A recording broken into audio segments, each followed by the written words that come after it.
You know that feeling when you walk away from a conversation and you just feel completely wiped out, but you can't even explain why?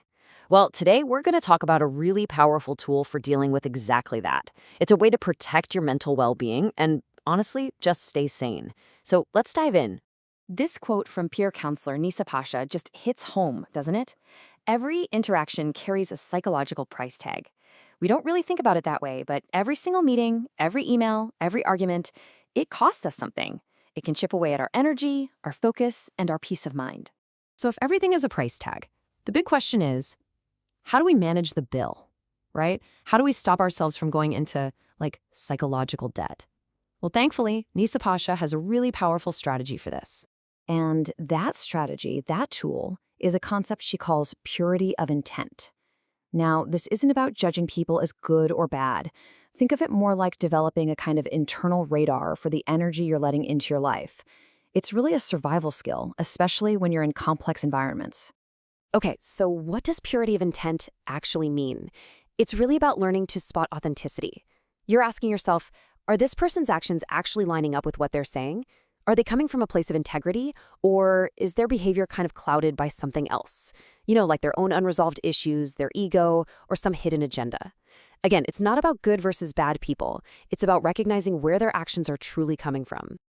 Let's break this down because this is super helpful. On one side, you've got aligned behavior. This is when words equal actions, people take responsibility for their stuff, they respect your boundaries, it feels open and honest. But then you have the other side, conflicted behavior. This is where the chaos creeps in. What they say doesn't match what they do, they shift blame, they create confusion, and you just get that gut feeling that something else is going on under the surface. This is your practical guide for spotting the difference. So, Nisa Pasha uses a personal checklist just like this to quickly assess her interactions. And you can too. Think of it as a quick mental scan you can run before you get too deep into a conversation. Who's walking in with honesty, and who's carrying what she calls emotional waste? Who's here to actually find solutions, and who just seems to bring chaos? Who's going to drain me, and who's going to be a true partner in this? It's a brilliant way to quickly sort the energy coming at you. Okay, so why does all of this matter so much? Why go to all this trouble? Well, because this isn't just some interesting psychological exercise. There is something incredibly valuable at stake here. And that valuable thing is what Nisa Pasha calls your mental inheritance. Just think about that phrase for a second. This is your core reserve of mental and emotional strength. It's your clarity, your intuition, your wisdom. And here's the most important part. It is a finite resource. That's the thing, you only get one. And every time it gets depleted by these chaotic, draining interactions, your ability to think clearly, to make good decisions, to just function, it gets compromised. So protecting it isn't a luxury, it's absolutely essential. All right, so we get the problem and we definitely get the stakes. So now for the practical part. How do we actually put this into action? How do we start to actively choose our battles so we can protect that mental inheritance? Here's a simple 4-step game plan. Step 1 is the most important. Just pause. Don't react right away.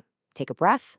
Step 2, ask yourself, is this interaction actually supporting my purpose, or is it just going to drain my battery? Step 3, use that purity of intent lens we talked about. Is this person really acting from a place of integrity? And finally, step 4, what's the most likely outcome here? Is engaging with this person or situation going to lead to growth, or is it just going to cause more harm? And this tool isn't just for one-on-one conversations. It's a game changer when you're dealing with big, messy, impersonal systems. Think healthcare, corporate ladders, you name it. That person you're talking to at the insurance company, they might just be constrained by the system's rigid rules. Learning to recognize who's serving the system, who's trapped by it, and who's trying to change it helps you navigate it all without taking that systemic harm on yourself. It lets you separate the person from the role they might be forced to play. And this is the big mindset shift right here. Choosing not to engage or deciding to set a firm boundary or even just walking away. That isn't about being weak or avoiding conflict. It is a conscious, strategic decision to preserve your most valuable resource, your mental clarity. So I'm going to leave you with a question to think about.